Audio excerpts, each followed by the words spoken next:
Yeah, so the team set up Firetrail Investments earlier this year. And the reason why we did it was effectively to keep the team stable and keep the team together and to, if you like, hasten the business decision making. Because the previous fund was doing very well for many, many years, we were raising a lot of money in both the institutional and retail market, but it was also attracting a lot of interest from our competitors for our underlying staff. So the only way I could keep the team stable was to provide them equity, and the boutique structure enabled us to do that. The second one was all about the speed of business decision making. Many big organisations really do get bogged down with committees and different agendas. Having a small team, we can make a decision very quickly, and most of the time these are the better decisions. Yeah, so the Firetrail investment philosophy is effectively 4 points. The first two, I think, do differentiate us, so I'll concentrate on those. The first one is that every company in the ASX 200, and quite a lot of stocks outside of the ASX 200, can be candidates for the High Conviction Fund if they're cheap enough relative to their history. But the second point really does differentiate us, and that's all about, at the end of the day, share prices follow earnings. So we've seen time and time again, if there's a downgrade coming, that share price will fall further.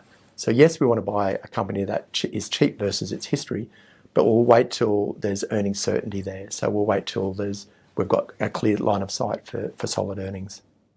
So Firetrail has introduced 2 funds. The first one is the Firetrail High Conviction Fund. Effectively, it's an unconstrained best ideas fund. It has 25 stocks in the portfolio. The fund has been running effectively for close to 12 years. And recently we were awarded highly recommended from Zenith, one of the retail research houses. The other fund is the Firetrail Absolute Return Fund. It aims to beat cash plus around 7% over the medium term. And again, that fund was awarded a recommended rating from Zenith. Yeah, the market, I suppose, keeps surprising me over the years, but there's 3 lessons that come up time and again. The first one is the hardest bet in our view is that cash versus equities, timing the market. We think that's the hardest bet you can ever do, particularly over the 28 or 30 years I've been investing. And, to put that in an example, if we go back to the GFC, you saw between, I think it was, early 2008 to March 2009, the market fell 50%.